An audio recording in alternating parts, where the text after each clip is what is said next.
tava... Na verdade, eu fui montar o meu esboço hoje. E eu falei assim, Deus, o que eu vou falar? Porque falar sobre mulheres é um campo muito amplo. A gente consegue falar, a gente poderia ficar aqui a semana toda e ainda teria assunto pra gente falar sobre mulher, sobre casamento, sobre relacionamento, sobre tudo. E Deus me levou a Tiago 4. Se você quiser anotar, depois você lê na sua casa. Eu vou dar 6 pontos que eu achei muito interessantes em Tiago 4, voltado ao casamento, ao relacionamento, tá?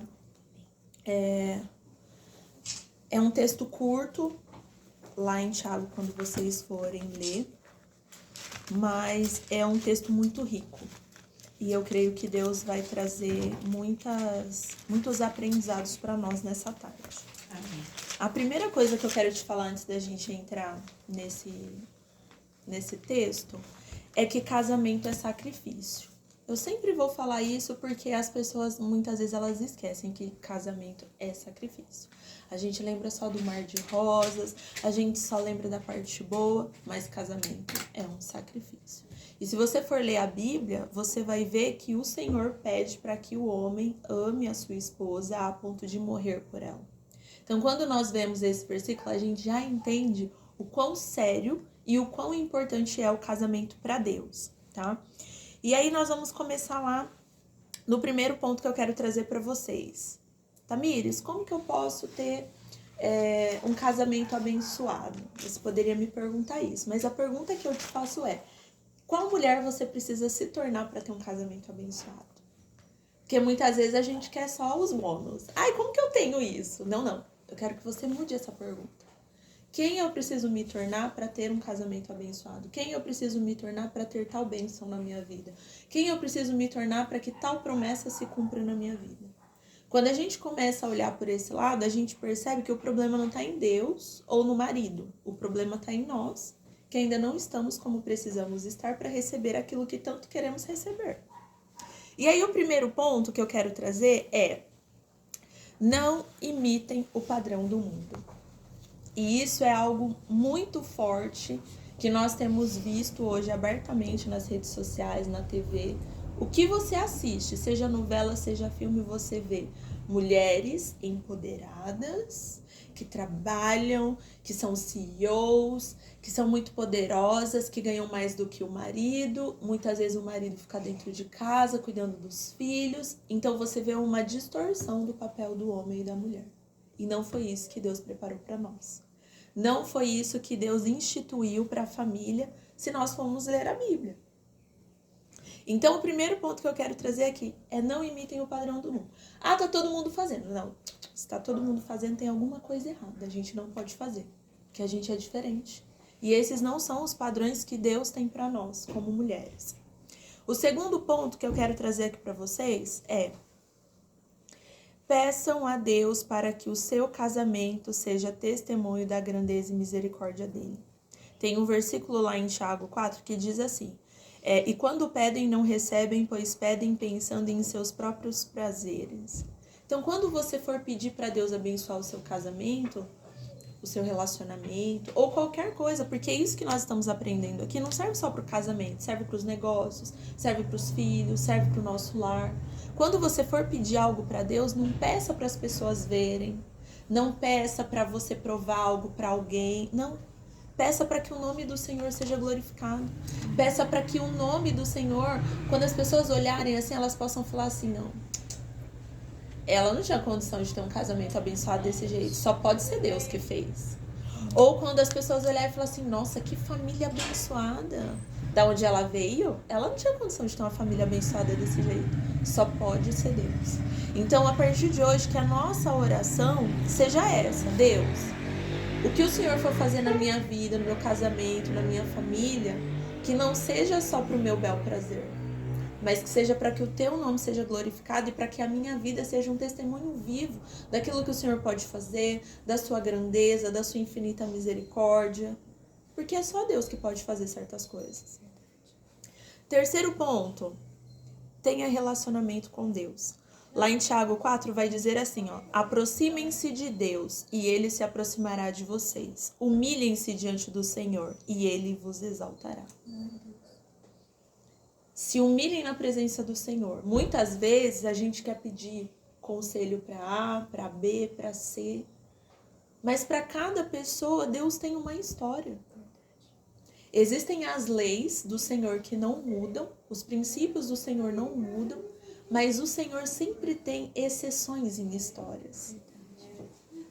Então não adianta eu querer viver ou escolher o meu esposo do mesmo jeito que a Rosa escolheu, do mesmo jeito que a missionária Carla escolheu, do mesmo jeito que a missionária Eliane escolheu. Porque se a gente quer fazer igual o outro, a gente acaba perdendo o que Deus quer fazer na nossa vida. Então nós temos que ter relacionamento com Deus para que Ele nos direcione tanto para a pessoa que a gente vai escolher, como para as decisões que a gente vai tomar. Porque escolher a pessoa é só o primeiro passo.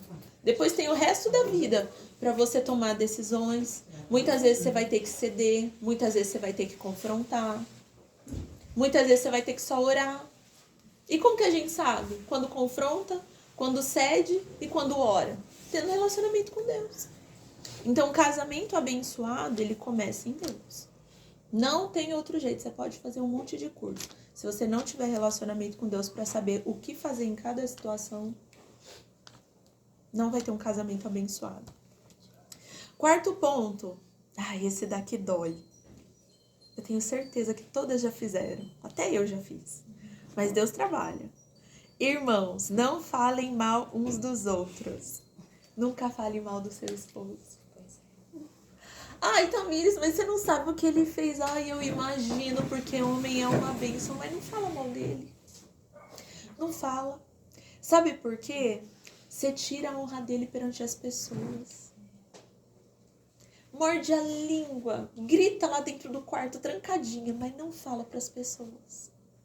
Quantos casais a gente não conhece que reclamam do marido, aí se divorciam, não dá mais, não presta, fez isso, fez aquilo outro. Aí quando volta, todo mundo fala assim, mas não prestava, não valia nada, fazia isso, fazia aquilo. Você voltou com ele por quê? Qual moral que a gente tem? Quantas situações eu já não vi assim? E aí voltou, comprou briga com a família, porque a família tomou as dores. Aí voltou, comprou briga com a igreja, porque a igreja tomou as dores. Então, o que você tiver que resolver, conversa uma, conversa duas, conversa três. Tem hora que a gente vai ter que se alterar um pouco, porque a gente não é santo, não é perfeito. Aí a hora que você lembra, você já dá uma segurada, volta, respira. Conversa de novo, e de novo, mas resolve. Não fala mal dele, não. Nem pra amiga, nem pros cunhados, nem pra sogra, nem pro pastor. Não fala mal do seu esposo. Quinto ponto.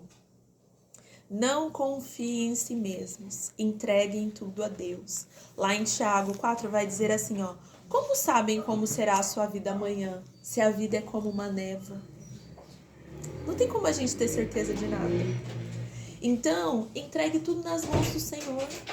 E aí eu lembro da questão da fidelidade. Eu posso colocar a minha mão 100% no fogo e falar que o meu esposo nunca vai me trair? Eu não posso. Mas como que eu garanto, ou pelo menos eu cuido dessa fidelidade? Orando pela vida dele, entregando ele ao Senhor. Deus, cuida do coração do meu esposo. Deus, cuida da mente do meu esposo. Derrama ali a unção, o azeite na cabeça dele para que o inimigo não coloque setas na mente dele. Para que ele não venha começar a olhar para onde não precisa olhar, para onde não pode olhar. A gente, como esposa, a gente tem essa autoridade sobre o marido. De olhar, de orar por ele para que Deus cuide do coração, da mente, das emoções dele. E último ponto, mas não menos importante, lembrem-se que é pecado saber o que se deve fazer e não fazê-lo. Eu vou pirraçar ele mesmo. Não mandei ele fazer isso comigo. Você tá pecando. Eu sei, gente, quando eu casei, eu achei que eu era crente. Mas aí, no primeiro mês de casado, eu falei, Fia, você ia na igreja, você não era crente, não. E desde que eu casei, eu sou confrontada todos os dias. Ué, como que você ama se você fala alto? Como que você ama se você tem atitudes que não condizem? Que amor que é esse? E o casamento é isso. É por isso que no começo eu falei pra vocês que o casamento ele é um sacrifício.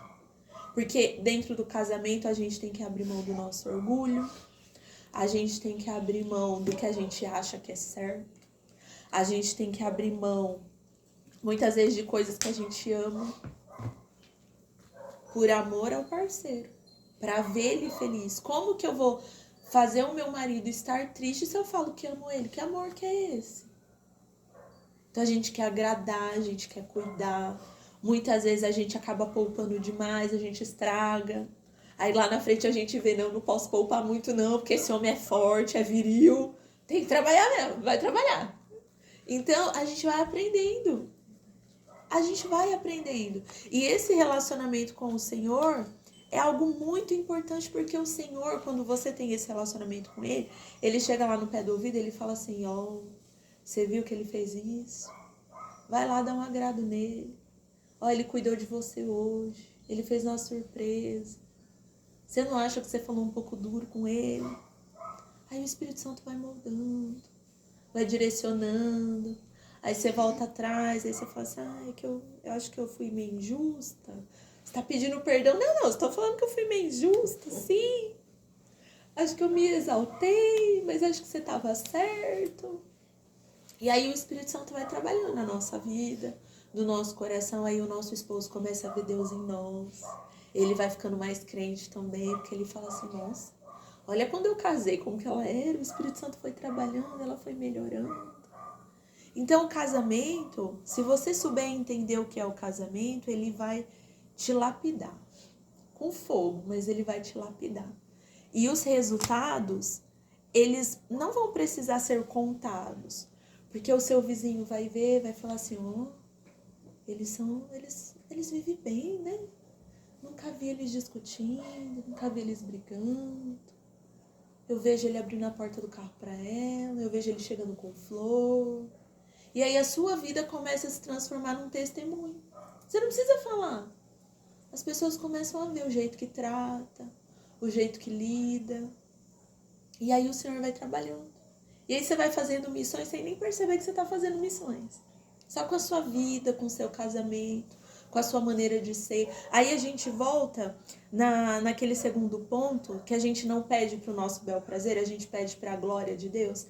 E aí as pessoas começam a ver a glória de Deus no seu relacionamento, na sua família, nos seus filhos, na sua conduta. E o nome do Senhor vai sendo glorificado. Então, que hoje vocês possam se lembrar desses 6 pontos, né?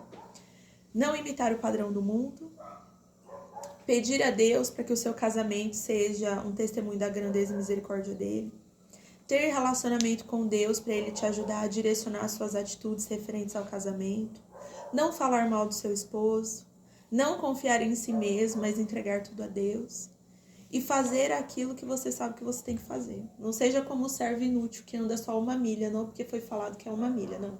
Seja o servo útil, que anda 1 milha, porque falaram para ele andar 1 milha, mas ele vai lá e dá a 2ª milha também. Faz além do que pediram. E aí você vai ver que o seu casamento vai ser uma bênção do Senhor.